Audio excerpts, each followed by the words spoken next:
this is Alaya Jen and welcome back to my YouTube channel. So, merong isang comment doon sa uploaded ko na video and ang sabi is, "Hi Miss Jen, eto po, terminated on the spot po ako April 5, 2024. Ako nakauwi, no reason sa release letter. Hirap po mag-apply ulit kahit hindi natin kagustuhan na ma-terminate tayo. Pag ayaw nila sa atin, wala tayong magagawa." So ayun nga, nag-a-apply ulit ako kaso mga employer masyadong choosy. Super want nila hire mga first timer. Depende talaga sa termination letter. Pag good reason sa release letter, malamang makakapag-apply agad at ma-hire agad. Yes, exactly. So mahirap po. Kaya yung mga gustong mag-terminate dyan or mag-end ng contract, isipin nyo kung babalik ka pa dito ng Hong Kong or hindi na.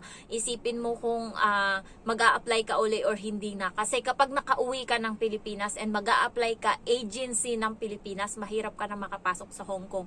Buti kung pag-terminate mo and then dito sa Hong Kong, may mga agency dito na madami and makakuha ka ng employer dito bago ka makauwi. So it means dito pa lang nakakuha ka na ng employer kasi maraming mga dito agency and minsan yung mga alam mo yung kumukuha ng yung mga employer sa Pilipinas, yun yung mga employer na kuripot, malala, ganyan.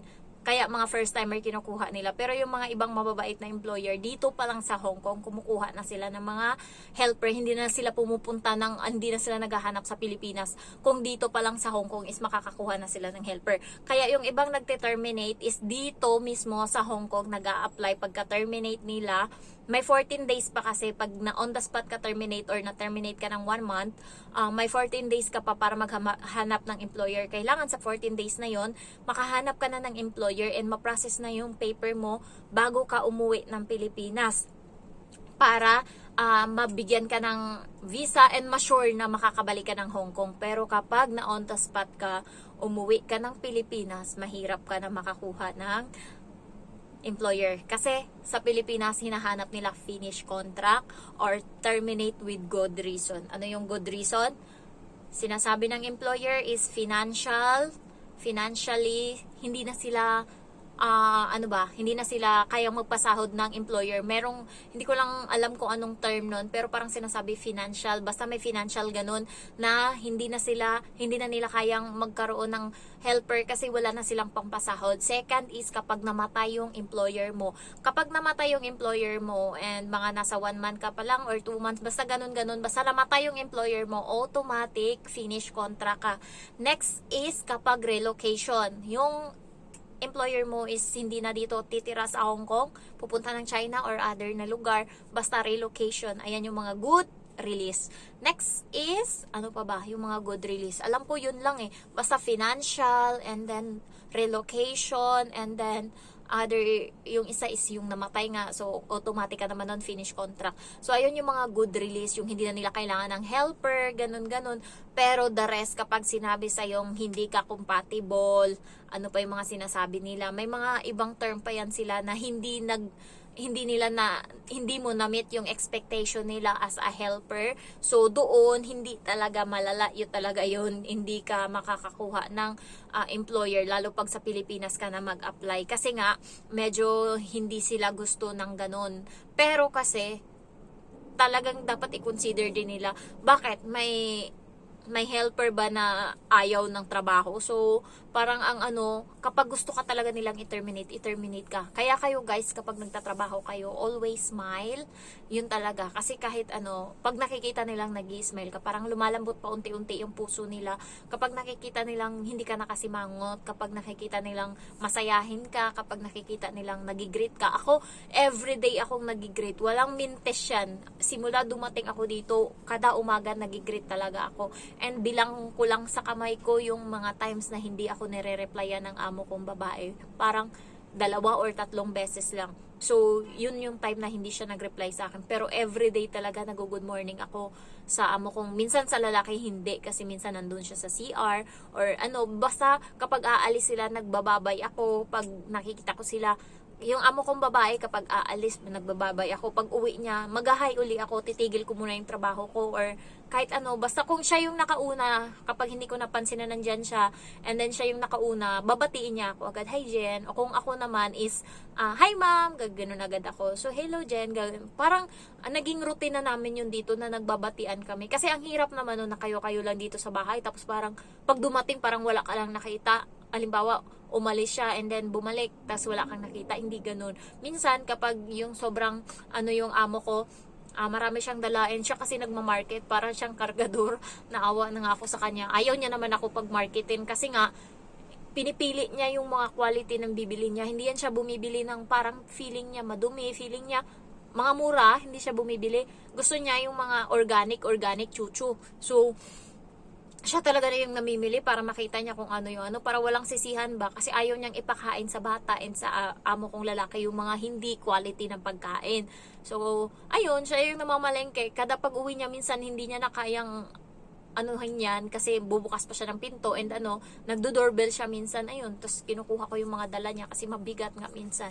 So yung terminate talaga, kaya kayo guys, isipin nyo mabuti kung gusto nyo mag-break ng contract kasi mahirap makahanap ng trabaho, mahirap makabalik sa Hong Kong.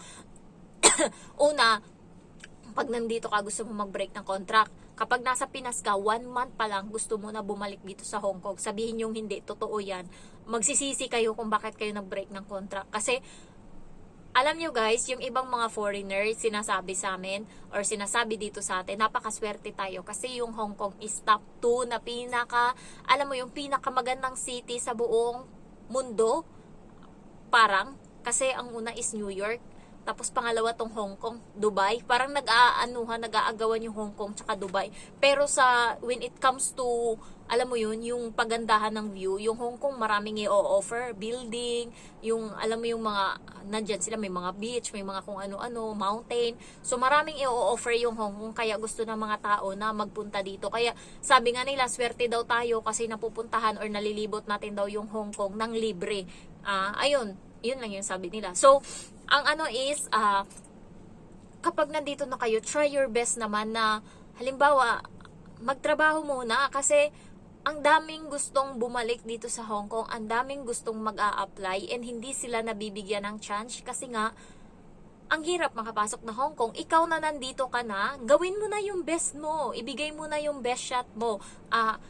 Ito yung chance mo na pagandahin yung buhay ng pamilya mo. Ito yung chance mo na makapundar ka. Ito yung chance na huling hirit mo pa and the rest is pwede ka nang magpahinga pagkatapos mong makapundar. So, ayun, ang daming mga OFW na nandito and nagpo-for good na kasi marami na silang naipundar. Tapos na magpaaral ng mga anak and nagpapahinga na sila. And yung iba naman is tumanda na talagang dalaga dito sa Hong Kong. And kasama na dyan yung mga kaibigan ko minsan. So, ayun, dito na sila tumagal. May 10 months, may 10 years, 8 years. So, dito na talaga sila tumagal. So, ako nga napakaswerte ko. Parang sa isip-isip ko, napakaswerte ko. Kasi ako magwa 1 year pa lang. Kasi naka 11 months na ako. So, ngayong June 2, 1 year na ako dito sa Hong Kong. And yung mga napundar ko. So far, may nakita ako sa mga pinaghirapan ko, sa mga sakripisyo ko, may nakikita ako. Kasi yung mga bagay na walang-wala yung papa ko noon, alam nyo guys, yung papa ko is wala siya ng mga welding machine, ng mga barena ba yan, yung mga grinder, wala siya niyan. Hindi niya sinasabi, pero gusto niyang magkaroon. Kasi nga, nung bata ako, nakikita ko yung ibang tao is meron, yung lolo ko meron, tas nilagay sa bahay. So, gusto ng papa ko na magkaroon din. Minsan tinitignan niya kung paano mag-welding, ginaganyan. Pero, natatakot siya kasi hindi kanya, baka masira. So, parang iniisip niya, siguro sa isip niya, gusto niya magkaroon, pero hindi niya magawa kasi nga, ang mahal. Pero, nung binilhan ko siya, nagulat siya, sabi ko sa kanya, may i-deliver sa bahay. Sabi ko, si Papang yung pagbuksin nyo. Tapos, nung nakita niya, yung laman is welding machine. Tapos, merong toolbox na meron doon martilyo. Ano pa ba? Yung mga ano-ano ng barena. And barena mismo. Tapos, yung mga screw-screw, mga measuring tape.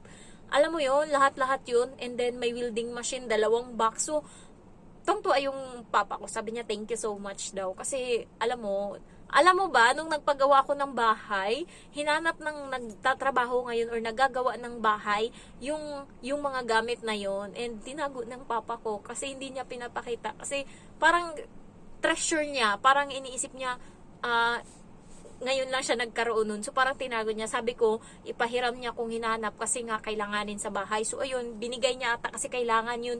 Pag nagputol ng ng wire, kasi isa lang yung nila, yung pangputol, ba tawag doon, grinder, hindi ata. Basta yung pangputol nila ng wire. So, isa lang. So, tatlo yung yung mason, and tatlo yung helper or labor ba tawag doon. So, kailangan nila ng marami kasi silang anim na nagtatrabaho, hindi sila nagbibilang kung anong trabaho, kung di ba, kung helper, taga-buhat lang ng mga hollow blocks or ganun-ganun, or taga-masa ng semento, ganun. Walang ganun sa mga nagtatrabaho sa akin. Yung kanila is wala silang bilangan ng trabaho. All around sila lahat. Kung sino yung available, ito yung gagawa. Kung sino ganyan. Kaya na din ako sa nagtatrabaho sa amin kasi hindi sila yung kuya ko iba. Hindi sila yung tamad-tamad. Kaya okay din. And yung sahod nila so far, may nag-canvas nga ng magkano yung arawan sa Manila ng mason is 1,000 daw, depende, 1,000 talaga yung pinakamalaki, 1,000, and then may 800, 900. Napakaswerte ko na kasi 500 akin. Pero sila guys, libre sila umagahan, tanghalian, hapunan, and then may pakape silang 2 beses o 3 beses. Yung mama ko, sabi ko sa mama ko, ibigay mo na lang yung bigas sa kanila, sila na magsaing. Sabi niya, mauubos kasi yan. Sabi niya ganun. Pag siya daw is nababudget niya, and then yung naman kasi, yung ulam is marami naman kaming gulay, pwede niya lang lagyan yun ng konting karne, ang gulay, so okay na daw yun. Sabi ko nga sa mama ko, kaya mo ba? Kaya mo? Sabi niya, oo. And gusto niyo ba guys, ipakita ko sa inyo yung naging achievement na ng bahay namin. So hindi ko lang alam kung makikita nyo, pero grabe na, na siya, 1 week nila tong ginawa. Ayan, so may mga poste na, and na din, nakalatag na yung pagbubuhusan ng ng flooring kasi flooring namin. So ang lang makikita mo yung hard work mo. 1 week sila, and siguro pagka 1 buwan ko kasing nilimit to, sabi ko sa kanila 1 buwan nilang gawin yung bahay, pero hindi nila alam na dadagdagan ko pa ng 1 linggo yung trabaho nila.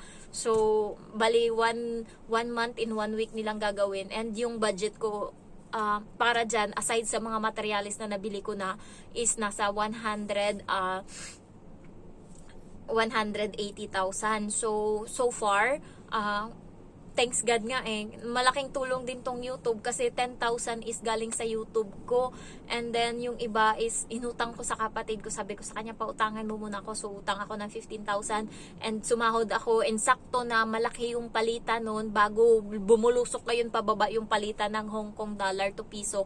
So ngayon parang 7.25. So nung nakaraan is 7.36 or 37 nung time na nagpadala, nagpadala ako, kaya medyo malaki-laki yung ko. So alam nyo ba guys, yung iniwan ko lang na pera para sa akin is 300 Hong Kong dollar ata. And 3 day off na akong hindi lumabas. Hindi ako nagsakay ng tren. Yung octopus ko is 15 Hong Kong dollar yung natira. 3 linggo nang nakaraan. So, hindi ako lumalabas. So, kanina sana lalabas ako, pupunta akong Central. Pero grabe yung ulan. And gusto ko sanang bumili ng Efficasen kasi nga, yun yung pampatulog ko. Naglalagay ako ng omega sa katawan. So, hindi ako makapunta kanina. So, alam mo ba, kada day off, hindi ako lumalabas ng maaga. So, ang ginagawa ko, dito lang ako sa kwarto hanggang 2:00 ng hapon. And then, meron na ako minsang tinapay na kinakain, almusal. And then, natutulog lang ako. Tapos, mga 2:00 lalabas ako. Yun na yung kakain ako ng tanghalian sa Jollibee. And 3 linggo na din akong kumakain ng 1-piece chicken with rice. 27 Hong Kong dollars. So, ayun yung kinakain ko. And, guys, mamaya, grabe na tong ko. And ayun nga, bumili ako. Meron dito parang street food sila na manok na 2, yung pakpak ng manok hanggang dito. So 2 nun is 14 Hong Kong dollar.